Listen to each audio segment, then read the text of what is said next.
नमस्कार। जय माता दी। जय शनिदेव। शुभ एकादशी की आप सबको बहुत बहुत बधाई। एकादशी के इस शुभ अवसर पर मैं आपके लिए आज लेकर आई हूँ एक बहुत ही दिलचस्प कहानी। वो कहानी है हमारे शनिदेव जी की। जैसे कि आज शनिवार है तो मैंने सोचा आज मैं आपको एक बहुत ही इंटरेस्टिंग स्टोरी सुनाऊं जो आप सबको बहुत पसंद आएगी, अच्छी लगेगी और जो हमारे शास्त्रों के आधार पर बिल्कुल सत्य कहानी है। और उस कहानी को सुनकर आप सबको बहुत सी चीज़ों का पता चलेगा और आप भी इस कहानी को सुनने के बाद कमेंट बॉक्स में अपने विचार ज़रूर रखें, जैसे कि मैं आपको रोज़ बोलती हूँ। तो जो हमारे शनिदेव हैं, शनि भगवान हैं, जो हमारी कुंडली में हम सब की कुंडली में हमारे कर्म फलदाता है, जो हमें हमारे पूर्व जन्म के कर्मों के, हमारे इस प्रेजेंट जन्म के कर्मों के फल देते हैं।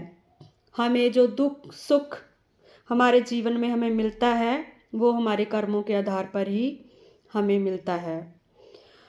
तो जो शनिदेव हैं उनकी दो माताएं थी। एक तो माता संध्या देवी जी, सूर्य पत्नी संध्या जी, और जो जिन्होंने उनको जन्म दिया उनकी माता का नाम है छाया। तो जो सूर्यदेव की पत्नी थी संध्या जी, वो सूर्य भगवान का ताप को सह नहीं पाती थी। जब सूर्य भगवान उनके करीब आते थे, उनके पास आते थे, तो उनको बहुत पीड़ा होती थी। तो संध्या के देवी के जो पिताजी हैं विश्वकर्मा जी, जो कि शनिदेव के नाना जी हैं, तो वो उनके पास गई, अपने पिताजी को उन्होंने अपनी प्रॉब्लम बताई। तो विश्वकर्मा जी ने उनको एक ऐसा उपाय बताया कि उन्होंने कोई ऐसा ही चीज़ बनाई थी कि जैसे हम अपनी छाया को अपने से उत्पन्न कर सकते हैं और वो छाया को हम उसमें प्राण प्रतिष्ठा कर सकते हैं। तो संध्या जी ने अपनी छाया को सूर्य भगवान के पास छोड़ दिया और उस छाया में उन्होंने प्राण प्रतिष्ठित कर दिए। तो वो उनका ही स्वरूप बन गई।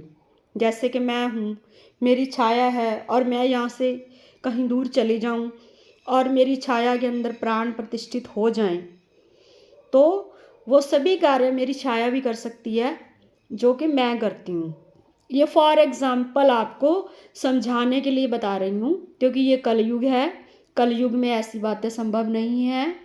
इसमें तो हम अपनी भक्ति से ही, भगवान का नाम सुमरन करने से ही सब कुछ पा सकते हैं। कलयुग को ये वरदान दिया है भगवान ने। तो उसके बाद संध्या देवी जी चली गई छाया को छोड़कर सूर्य भगवान के पास। तो वो उनकी पत्नी का रोल निभाने लगी। उनके दो, एक बेटी और उनकी गंगा जमुना जी और उनका बेटा यम, इन दोनों का भी उन्होंने भरण पोषण किया और उन्होंने एक संतान को जन्म दिया देवी छाया ने, जिनका नाम शनिदेव था। तो वो भगवान भोलेनाथ की भक्त थी जो देवी छाया थी। तो भगवान के वरदान से उनको एक ऐसी शक्ति, एक ऐसा शक्तिशाली पुत्र पैदा हुआ। तो जब छाया सूर्यदेव को पता चला कि उनके घर में एक पुत्र ने जन्म लिया है, तो छाया अपने पुत्र को लेकर सूर्यदेव के पास आ गई। तो जैसे ही सूर्यदेव ने अपने पुत्र को देखा, उन्होंने देखा कि वो तो रंग के काले हैं, जबकि सूर्य भगवान तो गौर वर्ण हैं, वो लाल रंग के हैं। तो जैसे उन्होंने देखा कि ये तो बहुत ही करूप है बालक, तो उन्होंने बोला कि ये मेरा पुत्र नहीं हो सकता। उन्होंने देवी छाया पर चरित्रहीन होने का इल्ज़ाम लगा दिया। तो उसी वक्त शनिदेव ने अपनी टेढ़ी दृष्टि जो सूर्यदेव पर डाली, तो सूर्यदेव को उस टेढ़ी दृष्टि से बहुत ही पीड़ा हुई। उनके शरीर में, उनके कान के पास उनको स्किन की प्रॉब्लम हुई। ये मैं आपको शास्त्रों के आधार पर बता रही हूँ जो कि मैंने पढ़ा है। तो उसके बाद जब शनिदेव की कुपित दृष्टि सूर्यदेव पर पड़ी तो वो बल से थोड़े क्षीण हो गए। तो वहाँ से छाया देवी शनिदेव को लेकर तुरंत चली गई और भगवान सूर्यदेव ने शनिदेव को श्राप भी दिया कि जब भी ये सूर्य की किरणों में आएगा बालक तो ये भस्म हो जाएगा। तो देवी छाया अपने बेटे को लेकर के उसकी रक्षा के लिए एक घने जंगल में चली गई, जहाँ पे सूर्य की किरणें नहीं पड़ती थी। पेड़ ही पेड़ थे वहाँ पे, एक बहुत ही घना जंगल था। तो उस जंगल में देवी छाया ने अपने पुत्र को रखा, शनिदेव को। तो उसके बाद में फिर देवी छाया ने यम का और यमी का, दोनों का अपनी संतान के तुल्य ही उनका भरण पोषण किया। और उधर दूसरी साइड जो देवी संध्या थी, उनकी तपस्या पूर्ण हो चुकी थी। वो आई अपने महल में, सूर्यलोक में। जब उन्होंने देवी छाया को देखा कि उसने एक पुत्र को जन्म दे दिया है जिसका नाम शनिदेव है, तो उन्होंने अपने तपोबल पे, अपने योग से उस छाया को उन्होंने बनाया था, प्राण प्रतिष्ठित किए थे। तो उन्होंने ईर्ष्या भाव रखते हुए कि इसने तो मेरा ही स्थान ले लिया है, ये सूर्यदेव की पत्नी बन चुकी है और संतान को भी जन्म दिया है, तो उन्होंने छाया को मिटा दिया। और शनिदेव को जब इस चीज़ का ज्ञात हुआ, उनको ज्ञान हुआ, उनको पता चला कि मेरी माता तो छाया थी और ये संध्या का स्वरूप थी मेरी माँ, तो उन्होंने जो देवी संध्या है उनकी कोख में अपने पाँव से वार कर दिया था। सभा थी, सभी देवी देवता मौजूद थे वहाँ पे। विश्वकर्मा जी, उनके नाना जी भी थे शनिदेव के। तो उनकी सभा में मतलब शनिदेव ने देवी संध्या का अपमान कर दिया था। और इसके बाद देवी संध्या को इतना क्रोध आया कि उन्होंने अपने सारे तपोबल को, जो उन्होंने तपस्या की थी पर्वत पे जाकर सूर्यदेव का ताप सहने के लिए, उसका बल एकत्रित करके उन्होंने शनिदेव को ये श्राप दिया कि जिस पैर से इसने मेरी कोख पर वार किया है, इसका ये पैर इसी वक्त कट कर उनके लेग से अलग हो जाए। तो उसी वक्त जो उनका पैर था शनिदेव का कट गया। और मैं आपको एक ज्योतिष से रिलेटेड महत्वपूर्ण बात बताना चाहती हूँ कि शनिदेव की स्पीड जो है सभी ग्रहों में स्लो है। वो भ्रमण करते हैं 12 राशियों का, लेकिन उस भ्रमण में उनको काफ़ी साल लग जाते हैं। सारे ग्रहों से अधिक जो साल है शनिदेव को लगते हैं। तो वो धीरे धीरे स्लो चलते हैं 12 राशियों में। जिसकी राशि पर भी आते हैं उनको कर्मों के हिसाब से उनको फल देते हैं। तो सभी देवी देवताओं ने सूर्य भगवान को कहा कि आपकी सभा में अन्याय हुआ है, क्योंकि देवी संध्या ने भी शनिदेव के साथ अन्याय किया है। उनकी माता को जब उन्होंने प्राण प्रतिष्ठित किए थे तो उसके बाद उनको ख़त्म कर दिया और शनिदेव को बहुत ही पीड़ा पहुंचाई है। ये बहुत ही गलत बात है।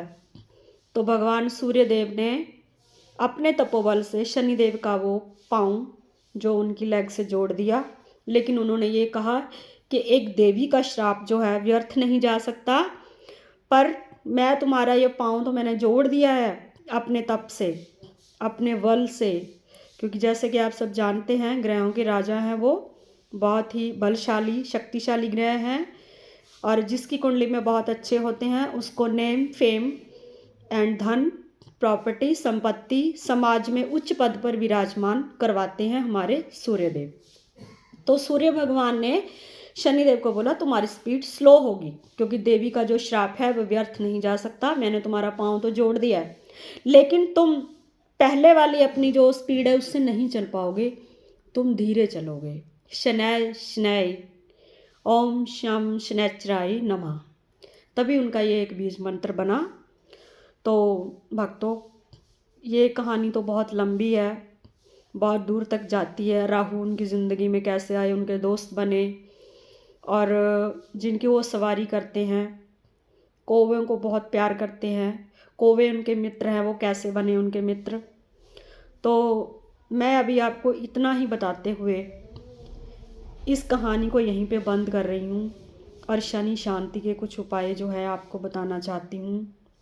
जो शनिदेव हैं अपनी माता से बहुत प्रेम करते थे, उनको अपनी माता से ज़्यादा लगाव था। सूर्य भगवान उनके पिता हैं, लेकिन वो अपने पिता से ज़्यादातर दूर ही रहते हैं।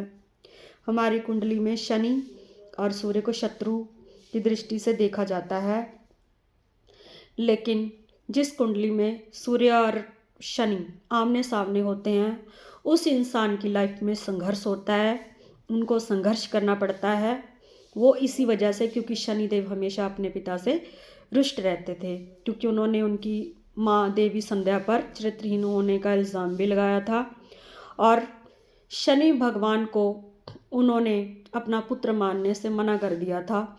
लेकिन जब सूर्यदेव को ज्ञात हुआ कि देवी छाया ने अपना पत्नी धर्म निभा करके मेरे बच्चों को अपनी संतान के समान पाला है, तो सूर्यदेव को अपनी गलती का जो फील हुआ उनको कि मैंने देवी छाया के साथ और शनिदेव के साथ गलत किया है, तो उन्होंने शनिदेव को अपना पुत्र के रूप में स्वीकार कर लिया था।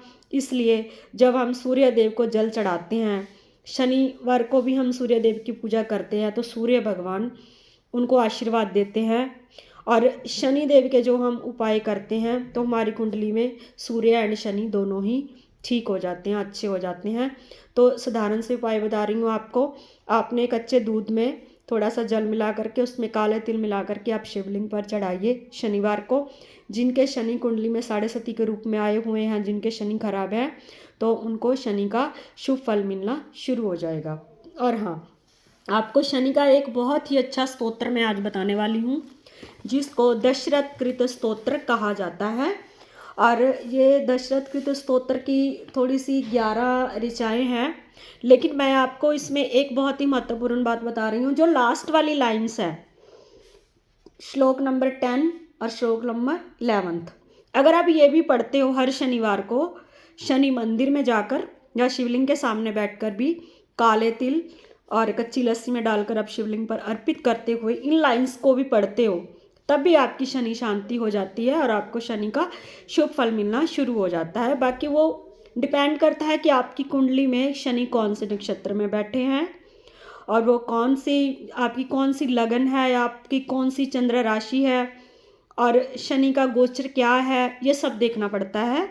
तो मैं आपको ये साधारण उपाय बता सकती हूँ जो कोई भी कर सकता है, जिनके शनि कुंडली में खराब हैं या जिनके शनि कुंडली में बढ़िया पोजीशन में है। तो ये दशरथ कृत शनि स्तोत्र है। मैं लास्ट वाली लाइन्स आपको पढ़ के सुनाती हूँ। कोणस्था पिंगलो भ्रवहु कृष्णो राद्रंतको यमः शौरिः शनैश्चरो मंदा पिप्लादेन संस्तुताः ऐतानि दशनामानि प्रातरुत्थाय यः पठेत शनैश्चर कृता पीड़ा न कदाचित भविष्यति। इसका मतलब है कि जो प्राणी प्रातः काल में पूजा के समय शनिदेव के इन 10 नामों का जाप करता है, उसको शनिदेव पीड़ा नहीं देते हैं। जैसे कि ये मैं आपको दिखा रही हूँ, ये हैं इसकी लास्ट लाइन्स। ये दशरथ कृत शनि स्तोत्र है।